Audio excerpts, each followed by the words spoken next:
Assalamualaikum warahmatullahi wabarakatuh. Kami dari kelompok 4 Manajemen Sumber Daya Manusia akan mempresentasikan tentang Recruitment and Selection dengan dosen pengampu Bapak Umban Adijaya SPD MM. Berikut akan kami jelaskan beberapa hal mengenai tujuan pembelajaran tentang Recruitment and Selection ini. Yang pertama, memahami konsep rekrutmen dan seleksi. Yang kedua, ketahui berbagai sumber perekrutan internal dan eksternal. Yang ketiga, ketahui keunggulan dan kerugian dari sumber eksternal. Yang keempat, memahami evaluasi sumber alternatif. Yang kelima, ketahui tujuan seleksi. Dan yang terakhir, keenam, memahami kriteria seleksi.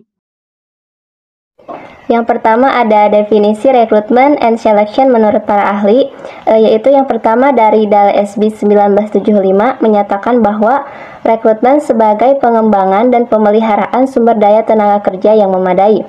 Sedangkan menurut Matis dan Jackson 2010 menyatakan bahwa perekrutan adalah proses menghasilkan suatu kelompok pelamar yang memenuhi syarat untuk pekerjaan-pekerjaan organisasional.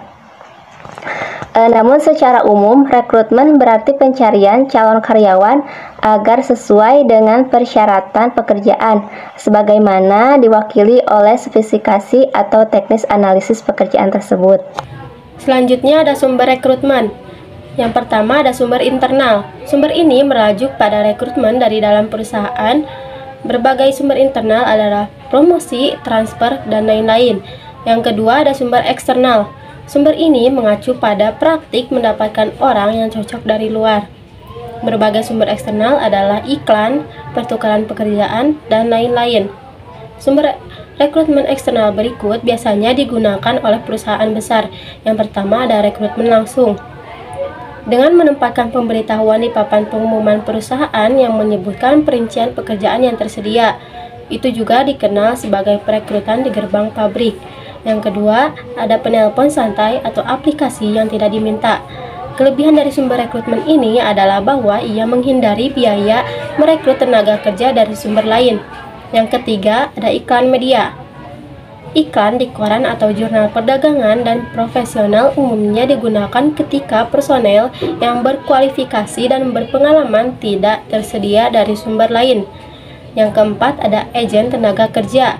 Pertukaran kerja yang dijalankan oleh pemerintah dianggap sebagai sumber rekrutmen yang baik untuk pekerjaan operatif tanpa keterampilan, semi terampil, dan terampil. Yang kelima ada konsultan manajemen. Perusahaan konsultan manajemen membantu organisasi merekrut tenaga kerja profesional dan manajerial. Yang keenam ada institusi pendidikan atau rekrutmen kampus. Rekrutmen dari institusi pendidikan adalah praktik mapan dari ribuan bisnis dan organisasi lain. Yang ketujuh ada rekomendasi. Pelamar yang diperkenalkan oleh teman dan kerabat dapat menjadi sumber rekrutmen. Dan yang kedelapan ada kontraktor tenaga kerja. Pekerja direkrut melalui kontraktor tenaga kerja yang juga merupakan karyawan organisasi. Manfaat menggunakan sumber eksternal. Yang pertama, personel yang memenuhi kualifikasi, manajemen dapat membuat orang yang berkualifikasi dan berlatih untuk melamar lowongan kerja yang kosong dalam sebuah organisasi. Yang kedua, pilihan yang lebih luas. Ketika lowongan diiklankan secara luas, sejumlah besar pelamar dari luar organisasi melamar. Manajemen memiliki pilihan yang lebih luas sambil memilih orang untuk dipekerjakan. Yang ketiga, calon baru. Sumber eksternal memfasilitasi pemasukan darah segar dan ide-ide baru ke dalam perusahaan. Ini akan meningkatkan kerja keseluruhan perusahaan. Yang keempat, semangat kompetitif. Staf yang ada harus bersaing dengan orang luar. Mereka akan bekerja lebih keras untuk menunjukkan kinerja yang lebih luas. Kerugian menggunakan sumber eksternal. Kerugian menggunakan sumber eksternal itu ada 4 poin. Yang pertama, ketidakpuasan di antara staf yang ada. Yang kedua, prosesnya yang panjang. Yang ketiga, prosesnya yang mahal. Dan yang keempat, tanggapan tidak pasti. Evaluasi berbagai sumber. Pertama, jeda waktu antara permintaan dan penempatan, yaitu suatu statistik dasar yang diperlukan untuk memperkirakan jeda waktu adalah data selang waktu. Yang kedua, rasio hasil. Rasio hasil ini memberitahu penulis tentang jumlah prospek atau kontak yang diperlukan untuk menghasilkan jumlah karyawan yang diberikan dalam waktu tertentu. Ketiga, ada studi sikap karyawan. Studi ini mencoba menemukan reaksi karyawan saat ini terhadap sumber rekrutmen eksternal dan internal. Yang keempat, studi korelasi. Studi ini memberitahu kita tentang sejauh mana korelasi yang ada antara berbagai sumber rekrutmen dan faktor-faktor keberhasilan dalam pekerjaan. Selection atau memilih adalah bagian dari fungsi rekrutmen. Selection itu sendiri adalah proses memilih orang dengan memperoleh dan menilai informasi tentang si pelamar, baik dari segi usia, pengalaman, kualifikasi, dan kualitas. Dengan mencocokkan pandangan ini dengan persyaratan pekerjaan dan mengambil kandidat yang paling cocok, pilihan-pilihan dibuat dengan mengeliminasi kandidat yang tidak cocok dengan proses seleksi yang berurutan. Selection. Apa itu selection? Selection berarti memilih. Seleksi adalah bagian dari fungsi rekrutmen. Ini adalah proses memilih orang dengan memperoleh dan menilai informasi tentang pelamar, usia, kualifikasi, dan pengalaman dan kualitas. Dengan pandangan mencocokkan ini dengan persyaratan pekerjaan dan mengambil kandidat yang paling cocok.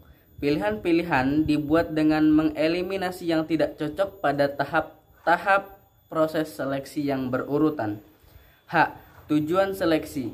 Tujuan seleksi adalah untuk menjemput orang yang paling cocok, yang akan cocok dengan persyaratan pekerjaan dan organisasi. Penekanan dalam seleksi oleh karena itu pada kecocokan optimal antara orang dan pekerjaan. Lalu ada kriteria seleksi.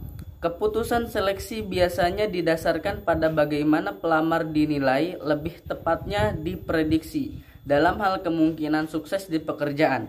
Informasi yang digunakan ditemukan dalam aplikasi kosong, kinerja dalam satu tes atau lebih, dan juga wawancara. Dimensi pekerjaan utama yang diidentifikasi dalam analisis pekerjaan dan uraian pekerjaan memberikan dasar untuk menentukan kriteria yang relevan. Kualifikasi pendidikan, keterampilan teknis, dan prestasi yang sering digunakan sebagai dasar untuk seleksi. Di sini saya akan menjelaskan mengenai proses seleksi.